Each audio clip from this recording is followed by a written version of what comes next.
I'm particularly glad to be here talking about my new book, Everyday Revolutionaries, Working Women and the Transformation of American Life, because this book is really the culmination of about 12 years of research and thought that I've been giving to a fascinating phenomenon in American life.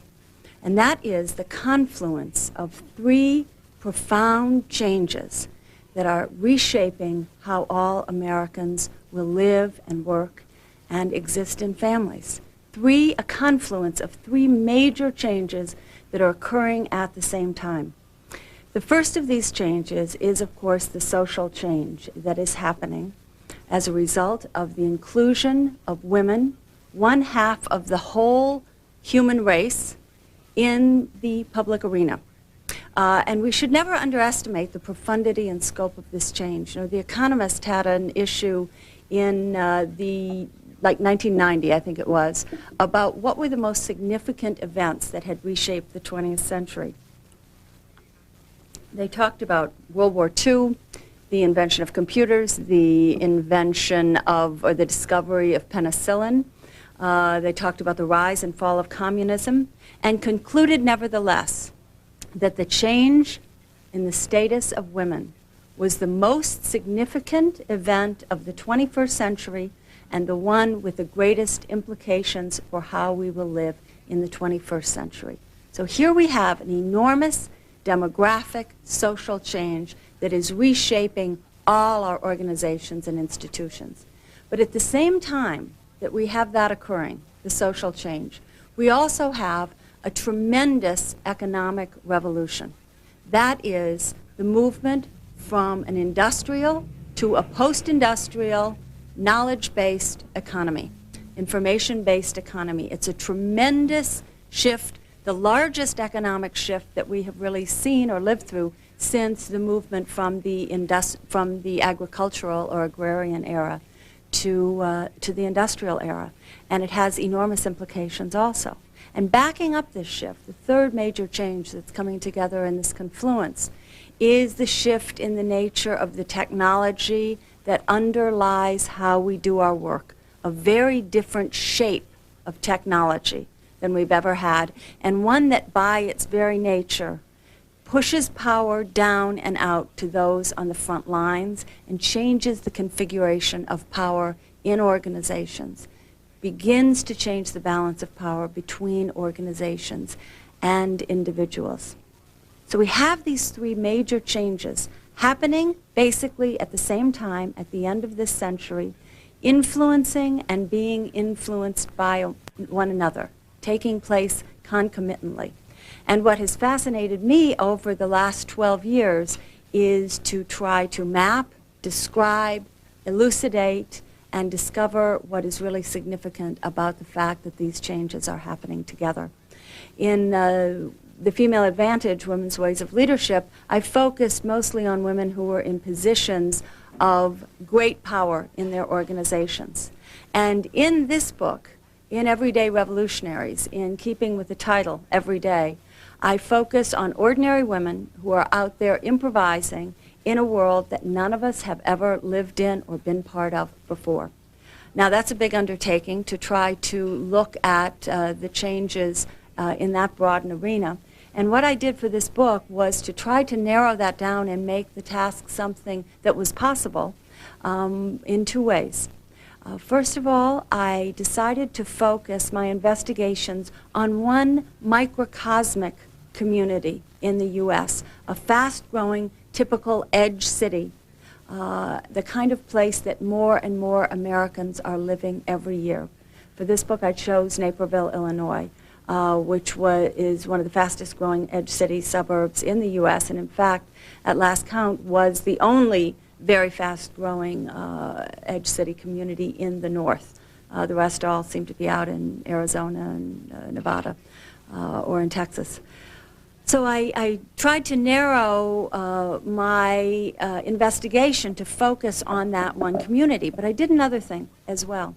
I tried to constantly draw comparisons and use as a benchmark what I was finding with William White's classic work the organization man. You've all seen those wonderful sort of prototypical pictures of the 1950s with all the men standing on a train platform with their hats and raincoats on, going to work, catching the 8:15, going in at the same time, coming back at the same time to a sort of typical bedroom suburban community. I decided to, and it's one of the reasons I chose Naperville, one of the reasons I chose a community near Chicago, because I wanted to be able to contrast and compare with what White found and elucidate in that way some of the changes that we're living through right now. And I found so many differences. It was extraordinary. First of all, what I really saw concrete evidence of played out in people's everyday lives is the extent to which the historic divides between public and private, work and home, and men and women are breaking down. That compartmentalization that was the rule in the industrial era is not the rule anymore. And the spheres, what belongs to work and public life and what belongs to home and domestic life, are much more blurred than they've ever been in the industrial era, taking us back to a more pre-industrial kind of social organization. You have values that had been thought of as private values in the workplace. When I was waiting in the room upstairs at Gaia, I was looking, they had a Gaia bookstore mission statement that was on the wall. And in that mission statement, people wrote things that they wanted to express what their vision of the store would be. They talked about things like compassion and humor and caring and relationships and being able to focus on those. This is a language that we've come to hear in the workplace for the last 10 or 15 years. And I think it's sort of snuck in so unobtrusively that we don't really recognize how revolutionary it is to hear this sort of private, personal language, particularly the focus on creating relationships in the workplace. At the same time that that's happening, the home is becoming more professionalized. First of all, people are so much more busy that they need schedules. In Naperville, I found 3-year-olds practically needing their own filofaxes to keep track of what their schedules were.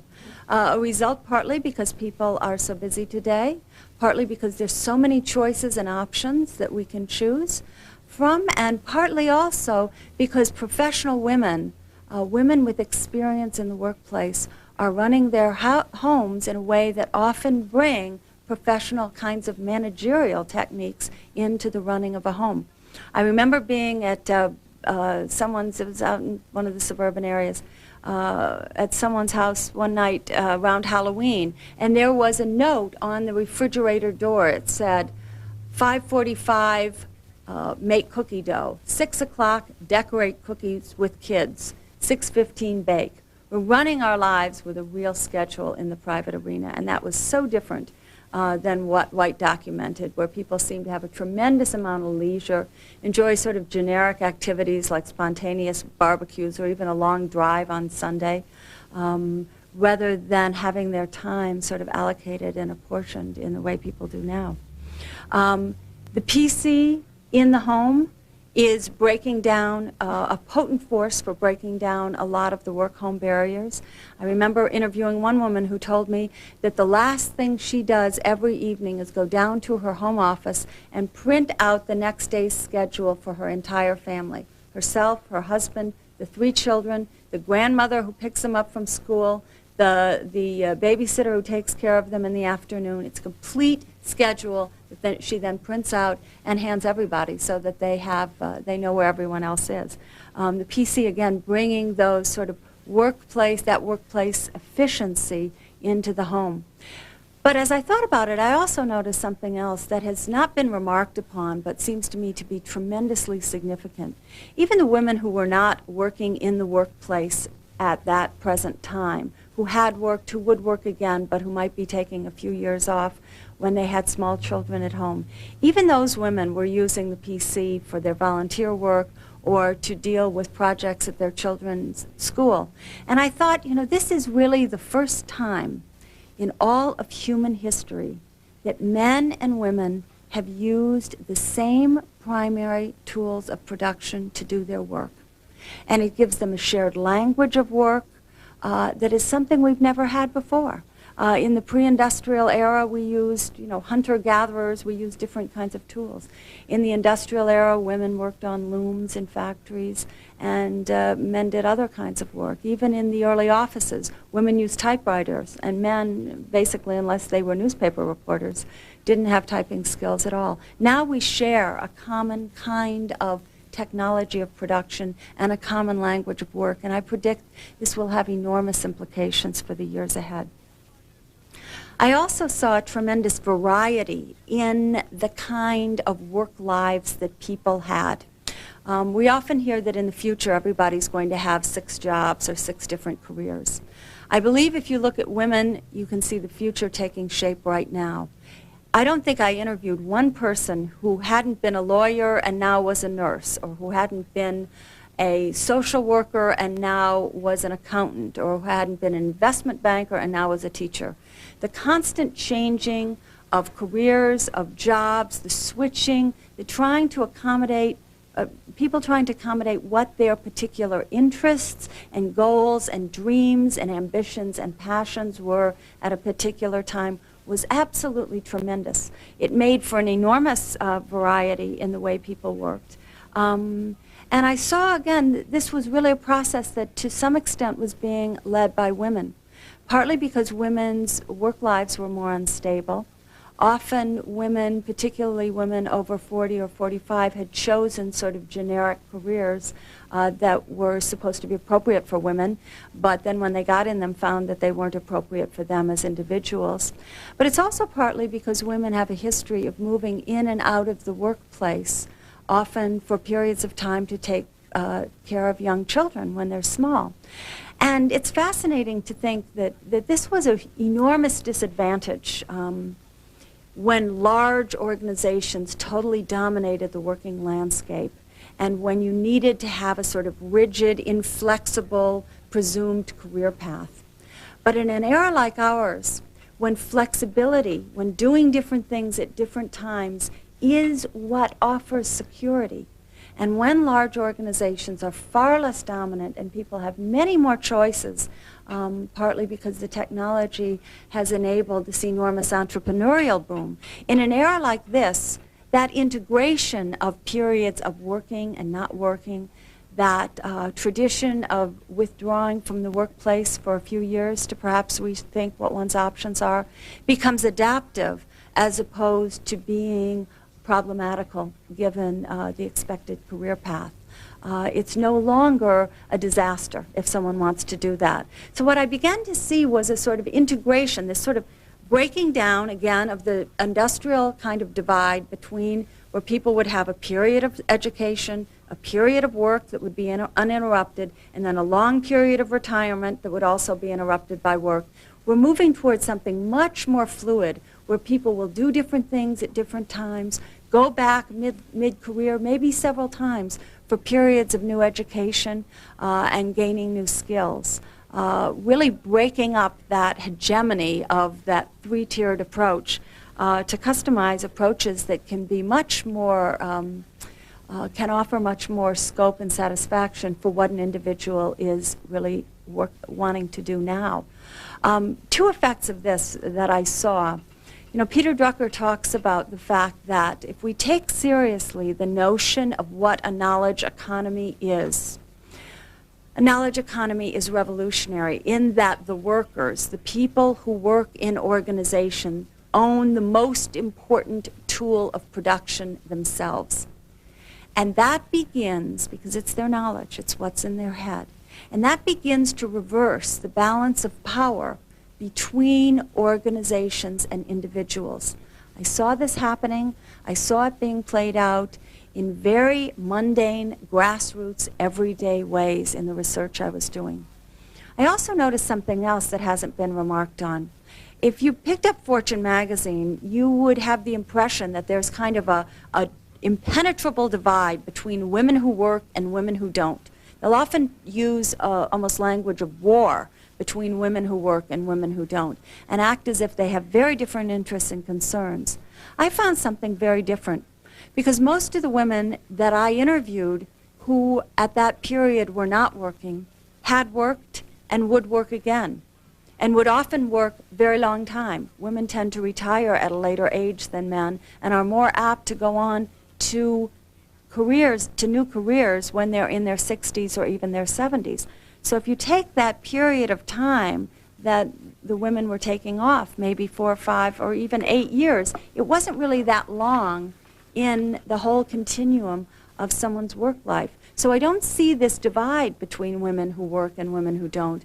What really is gone is the permanently unemployed housewife. That is the endangered species for women essentially under the age of 55.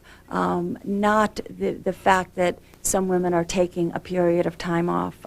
Men increasingly are taking a period of time off to seek new work and new education. For the women I found who did take some time off with their children, it often led to a very fruitful kind of career change. And so it functioned in terms of helping them craft and customize a way of working and living that suited their needs at an individual time. And just as I found that there was tremendous variety in the workplace, in people's work lives, there is also tremendous variety in people's family lives and how they're living those, what they're doing with their families at any given time. I remember when I first became aware of this, I was doing a workshop retreat for a company called Baxter. It's a big healthcare company, actually just outside of Chicago, but what I was doing was based down in Florida. It was a 3-day retreat, and it was for 50 of Baxter's top women in the U.S. It was fascinating because the women tended to be all just about the same age. I'd say roughly everybody was about 38 to 48. And yet they all had absolutely different lives from one another. One 42-year-old had a new baby. Another 42-year-old had 2 children who were just starting in college. A woman who was 44 had never had children and had just married a widower who had 7 children that she was adopting. There was a tremendous variety. There were compound families. People had been married several times. They might have stepchildren in their family. There was no way of predicting, given someone's age and what they were doing in their work life, what their family circumstances looked like. And I thought, how different this is than, say, my parents' generation, the post-war generation, which is what William White chronicled in The Organization Man, where you had people moving together through life in a predictable progression. In the neighborhood I grew up in, if someone was 40, they probably had a 14-year-old, or right about there. The neighbors really had the same sort of family lives at the same times. That's what we've really seen break down. And what's fascinating is this is virtually entirely due to the change in the status of women, to the fact that women, in thinking about their careers, delay marriage, delay childbearing, and have real control over the decisions that they make. So you don't have that typical progression that you had before. You have a much more customized situations that suit different people's circumstances, again, at different times. It's very different, and it's very, people are able to really customize and craft ways of having a family life that suit their needs at specific times. I could also see that this variety, this multiplicity, this ability to express what your particular needs are at a particular time has some implications, however, in terms of community. One of the things, one remark a woman in Naperville, when I was doing my research, said that really stuck with me. She said, "Here we're all so busy that we really only do things we like to do." And so people kind of break down in terms of their groups and organizations around what they are interested in doing. She said joggers who have kids who play hockey are friends with joggers who have kids who play hockey. And people who do aerobics and their kids take ballet are friends with those people. People who go to Bible study classes or in 12-step programs, that's where they get their friendships. That's where those are founded. And she said, it's really nice, but it's very different, this is her talking, than what I grew up with, where we were all just sort of neighbors together, and we weren't quite so balkanized and broken down into different groups. And I thought about it and wondered about the extent to which this emphasis on customization, which presents so many potential for us as individuals to express ourselves, can also make it often more difficult to form communities that are cohesive and strong. I think I saw some things like that. We're moving what I saw evidence, concrete, and many of the things are quite subtle sorts of changes that are very difficult for us to even be aware of because they've occurred slowly in our lives. But we're really moving into a time where life is going to be very, very different than it's been.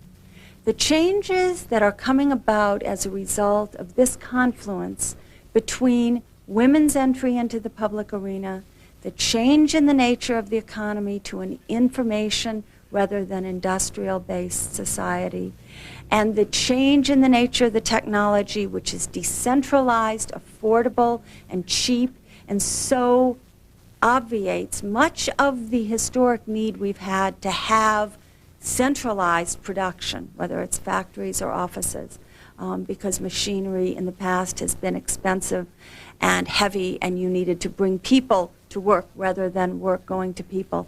Those three changes happening together have tremendous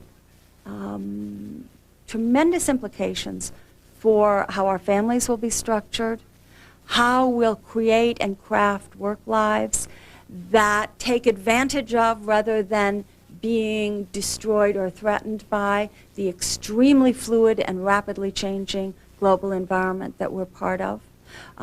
Again, when I was waiting in the room upstairs at the bookstore, there was a wonderful quote from, I think, Sherwin Newland on How Our Bodies Function, a book that he'd written.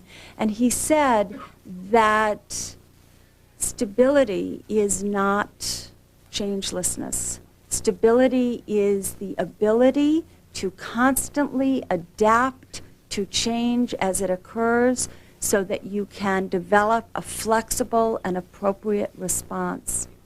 That's what I saw in a way that hasn't really necessarily been acknowledged happening in a typical American community as a result of people trying to adapt to these enormous changes.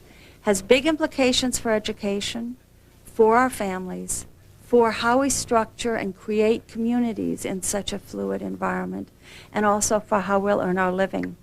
But I do feel convinced that although there are dangers and difficulties to be negotiated, we're just at the start of something new. You know, at the beginning of the industrial era, we had 100 years of building institutions that could ameliorate some of the effects, some of the brutalities of the industrial marketplace. We're again at the beginning of a new time, and we're at a time when we need to look at building the institutions that can do that work. So I'm not trying to come here with an overly glossy picture, but I do think that on the other hand, it's a tremendously positive time because people have an ability to create lives that aren't necessarily dominated by large organizations, and that can therefore be far more suitable to what they need at any particular time. I saw being worked out in everyday events and solutions exactly what Peter Drucker said about the basis of a knowledge economy beginning to reverse the balance of power between individuals and organizations.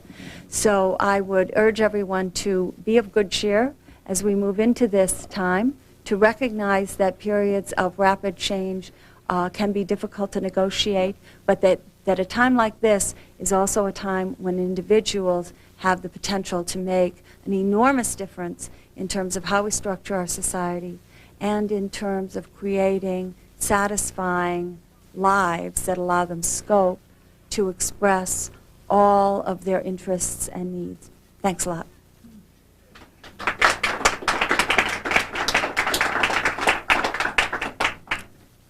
want to take questions here. And as they mentioned, please go to the back where the microphone is.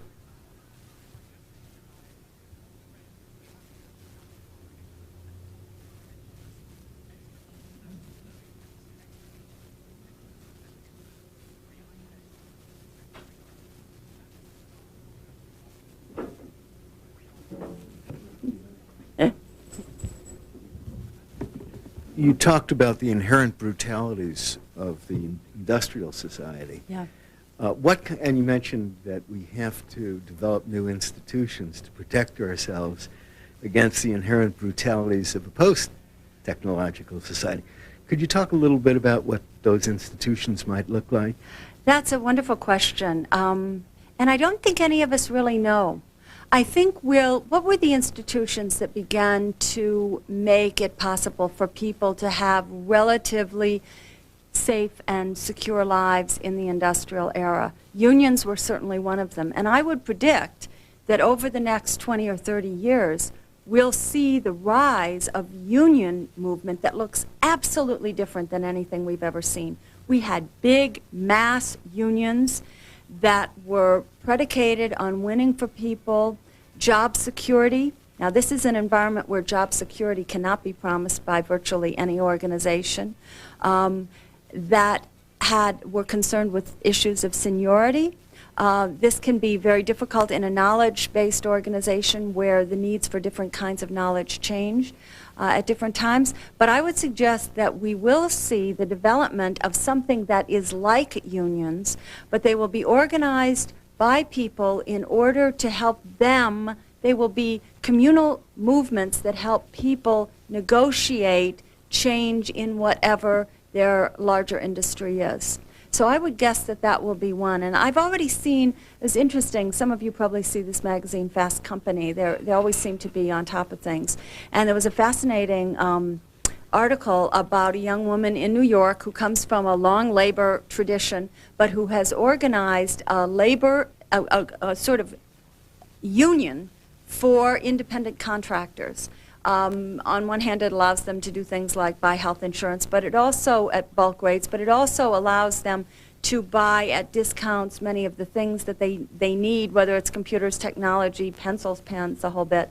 And it also gives them access to a wide range of services that help them identify kinds of education that they might need at a given time. So I think so that was just something I saw a couple weeks ago, but I've been convinced for a while that we're going to see something like unions, but very customized, very niche-oriented, and not organized around issues of job security, because that's not the issue. The issue is security today comes in flexibility, being able to do a lot of things and being able to adapt. And we will need communal kinds of organizations that help us negotiate and adapt to that. I would also guess that there will be, whatever emerges will be decentralized and community-based, in keeping with the nature of the economy.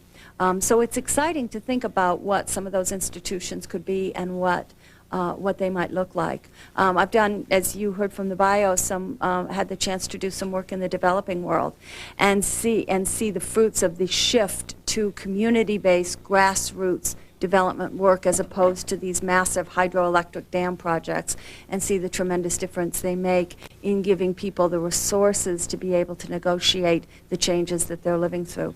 So that's one of the areas that I think is most exciting about this, to think of what kinds of institutions will we build. The other thing, of course, is that in this shift over from the industrial to the post-industrial knowledge-based economy, we're having, as we had at the beginning of the Industrial Revolution, a sudden enormous divide between rich and poor. And it's also something that women in the workplace have contributed to, because couples now tend to practice what sociologists call assortative mating. That is, a male lawyer today is more likely to marry a male lawyer, a female lawyer, although whatever, yeah, exactly. A female lawyer than to marry his secretary. So that the two-income, well-educated couple has tremendously greater resources than the two-income couple who does not have an education that gives them real value in this marketplace. How are we going to deal with that? How are we going to assure people the kinds of training that they need to be able to adjust to this? It's something we're going to have to do, or we're going to have massive social problems. Good question.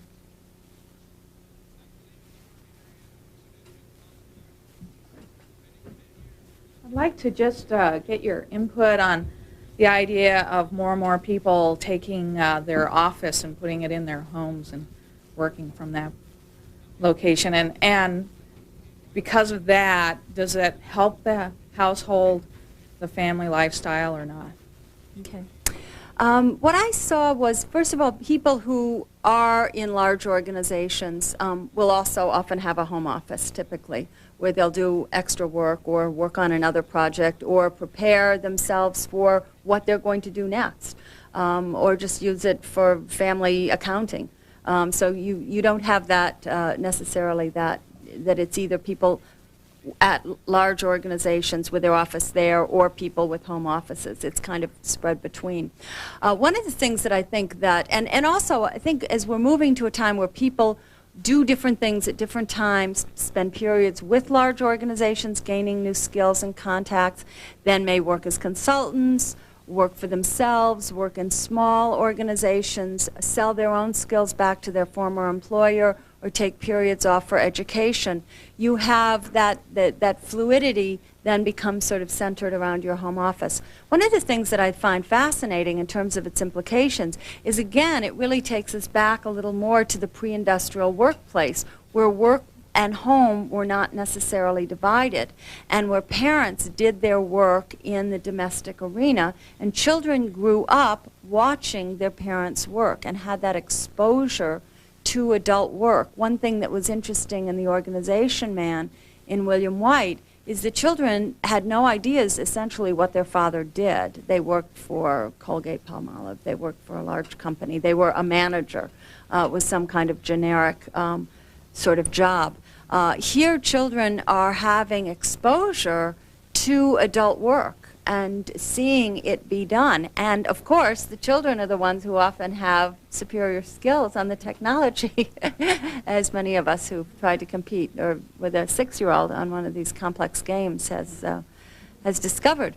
So you have something very different evolving, again, looking a little more pre-industrial, where you don't have that big breakdown. And I think that has a lot of positive implications for children in terms of learning and seeing what adult work is, seeing what's good about it, seeing what's difficult about it, and having that feeling of empowerment because of their own ability with the technology.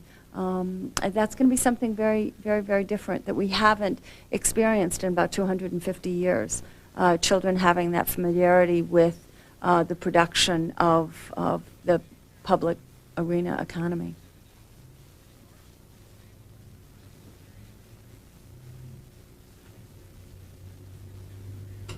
I wonder if you could talk a little bit more about your experience that you'd said you'd been working with the UN in African countries, and what your experiences were with the countries that now are having such political upheaval, and how that has affected the home and the child. Okay. The work with the UN came directly out of the last book, which I actually talked about at Gaia, I guess, 3 years ago, which is called The Web of Inclusion. And it was about organizations that are particularly good at learning from people on the front lines and are good at using the ideas of people on the front lines. That is not the sort of old model industrial organization where all the decisions are made up at the top and the execution is done on the front lines, but where people on the front lines, in fact, have the potential to make decisions. So what the UN was intrigued with there was actually UNDP, which administers the programs in developing countries and coordinates and is also a donor, was the inclusiveness and what they could learn if they decentralized country offices from the individuals in the field, as opposed to having a very headquarters-dominated sort of organization, which is what has been historically true. So that was what they wanted me to look at. They wanted to look at how this decentralization worked in these countries and what its advantages were.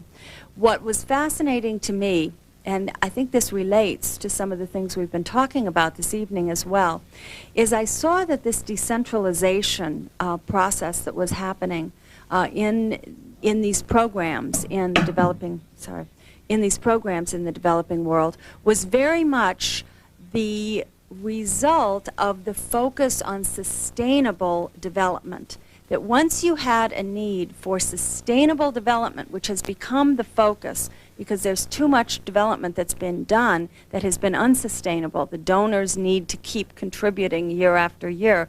The idea now is to get the people to be more self-sufficient by having programs that individuals have the resources to sustain. And that focus on sustainable development drives the need for inclusion because the individuals in the villages have to develop the skills that they need to be able to keep these projects going. So it's sort of a chicken and the egg thing. What I find is that in many of these countries that have extraordinary political instability, which is just horrendous, there is nevertheless a focus on developing the civil society, the nonprofit sector, that is a counterbalance to some of that political instability and creates small grassroots infrastructures that will enable people to survive once that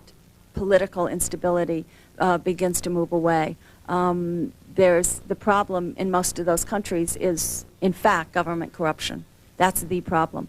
And the fact that the resources don't get to individuals because they block them. So building up those grassroots infrastructures creates a sort of counterbalance that has not necessarily existed. It was a more traditional base, but it had been destroyed by a lot of the colonial efforts. Yeah. Hi. One of the revolutions that's happening right now is a growing interest in America in alternative medicine. And certainly women are seeking alternative medicine at much greater numbers than men. In my field of homeopathic medicine, it's interesting to note that there are several hundred homeopathic study groups, mostly led by and being composed of women. I mean, they're sort of like the modern day women's consciousness raising groups. And I just wanted to find out what you found from your studies about interest in this broad field. Is it going over all economic groups? Is it more educated groups, or what are you finding in general? Finding in general that it's being led by more educated groups because they often have access to it because they're, you know, a lot of healthcare programs will not pay for it, and that is a real hindrance, as you know, for people who don't have economic resources and a high degree of education. A lot, because of the healthcare structure we have, a lot of people who are interested in pursuing alternative medicine have to pay for it out of their own pocket. So a lot of the interest is sort of, I see it being led by the more educated, edge city people. Now, this is a fascinating area to me, but it is such a perfect example of people taking their fates into their own hands, crafting and looking at solutions that work for them rather than letting themselves be dominated by experts. It's something that is so different than in White's era. One of the ways I saw it in Naperville that was fascinating to me was among a number of women, and I talk about them and interview them in the book, Everyday Revolutionaries, women whose children had been diagnosed with some horrendous illness when they were young. The women and the men, the parents had felt dissatisfied with the diagnosis that the doctor had given. They began to do a lot of research on their own. They began to seek out alternate practitioners. They began to make use, say, of the internet to try to connect with other parents whose children had these kinds of illnesses. They ended up forming interest groups that in some cases changed how a given illness or birth defect is treated. They ended up creating lobbying groups for this. They ended up incorporating a lot of alternate medical practices in the treatment for their children. And in a number of cases, women I talked to had actually gone on to have whole new careers based upon the work they had done trying to learn about the situation that was affecting one of their children. This is the exact kind of thing that's inconceivable in White's era. We didn't have access to the resources. We didn't have the structure of alternate medicine. We didn't have the mentality that said, no, what the doctor said, I don't think he's right. I'm going to go out and try to find another kind of diagnosis. So it's one of the most concrete and clear to me manifestations of the insistence on customized, niche-oriented, what suits me now kind of approach that we have. It's also a perfect example of people's willingness and eagerness to take their own destiny into their own hands, which is a profound contrast to the previous generation. I mean, my father was the kind of person that if a doctor said it, that was it. I mean, there was no debate. There was no possibility that that there could be something else that the doctor might not know. And this is the attitude that I find so dramatically changed. And I think it is the change in that attitude that has brought forth this tremendous and thriving infrastructure of alternate medicine that we're developing in this country, which I think is something no one would have foreseen. It probably would have been one of the least predictable events 40 years ago, that we would develop this kind of infrastructure, and that it would be this pervasive, this popular. It comes from the demand of individuals who insist on treatments that suit them, rather than just being what the doctor ordered.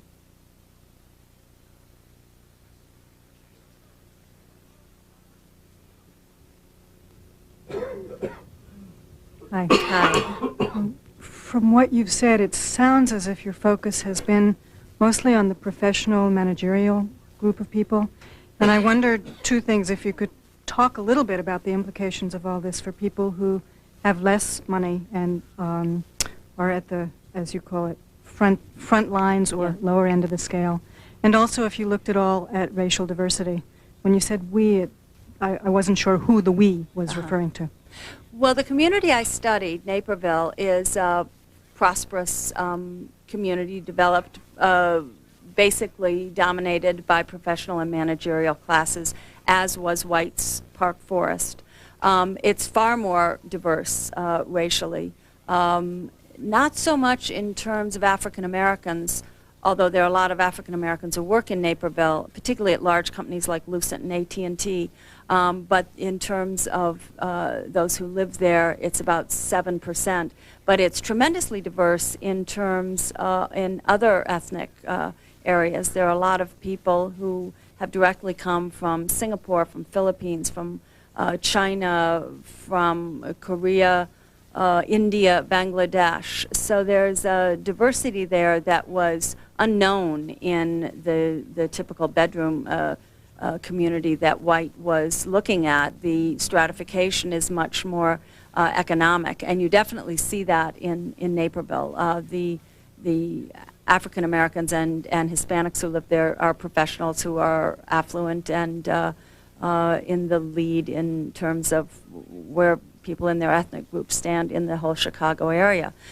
So that's where the diversity is. The diversity is more than just the kind of diversity 40 years ago, black or white. And so much of that is because the immigrant populations are moving directly to the suburbs, as opposed to in 40, 50 years ago. Historically, immigrant populations have moved first to the large cities, and then at the third generation have moved to the suburbs, and now they're moving directly there. So that was interesting to see how that played out and see the enormous effect it had on individuals' lives.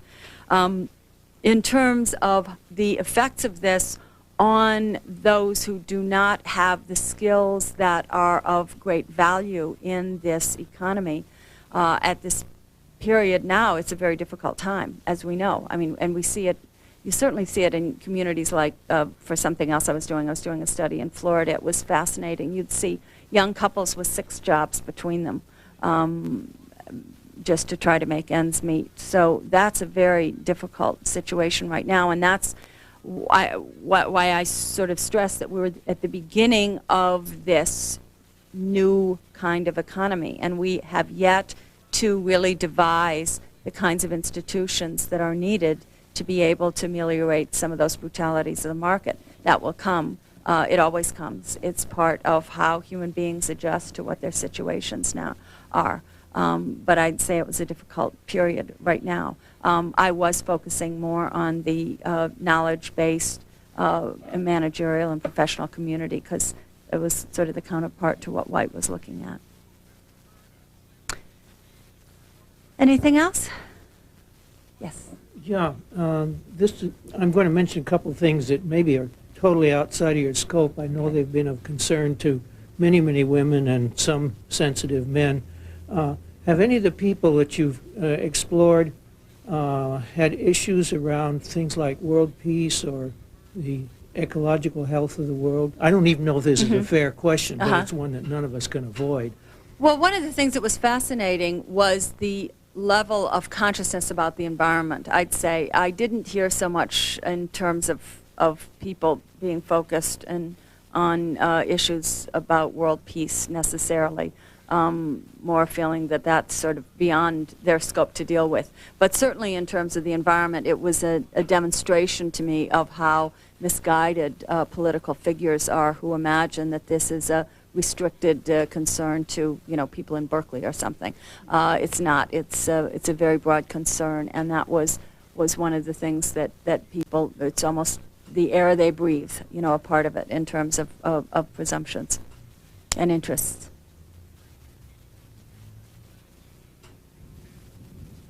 Is this a global thing? For example, I would assume that the United Kingdom and Western Europe are changing this female job role about as fast or maybe even faster than the U.S., but what about other areas like the Middle East, like Soviet Union, China? And one other thing, what role, for example, does religions play in this? For example, countries where Islam is The dominant yeah. religion.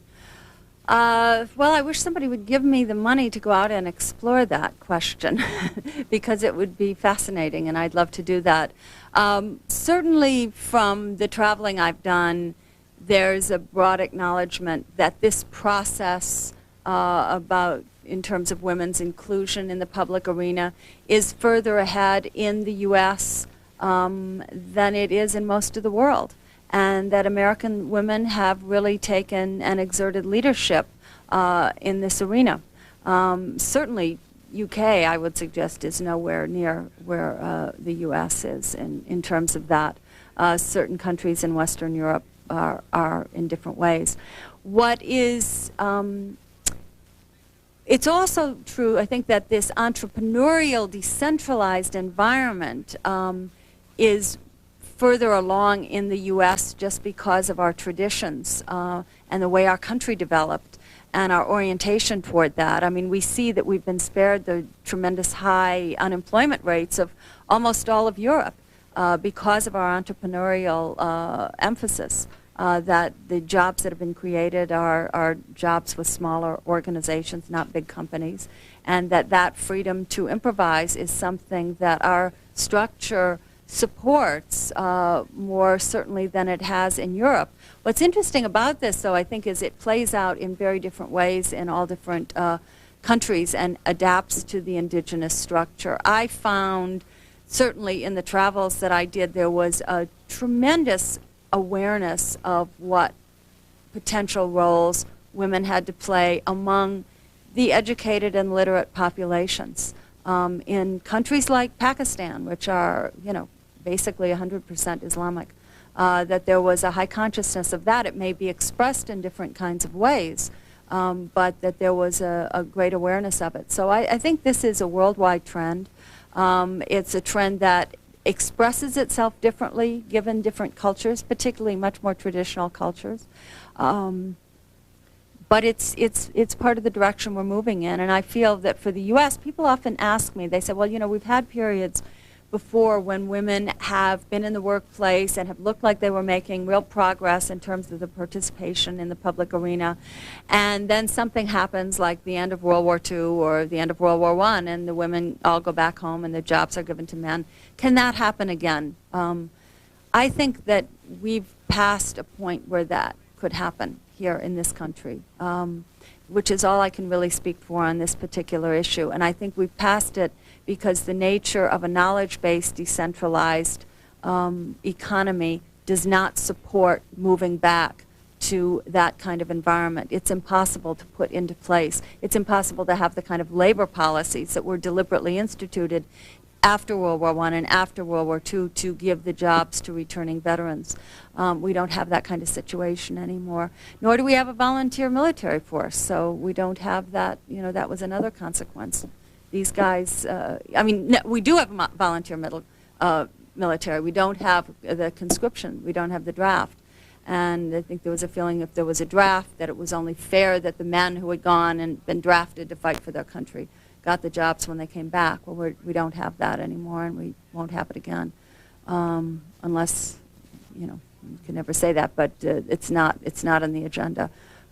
So the situation is very different. The nature of the economy is different, and that need for as broad a base for knowledge that you can draw from, I think will push this this social change forward and make it permanent in this country, and it will play itself out differently in different countries. And I think it's pretty much impossible to generalize because the cultural circumstances are so different in different parts of the world, and because the political structures are often unstable, and once a given political structure topples, conditions can change dramatically. But I would suggest that again, the grassroots decentralized emphasis that the nature of the global economy puts into place helps to build up alternate institutions to these sort of political structures that are sitting on top of them, and can often be very repressive in terms of these issues.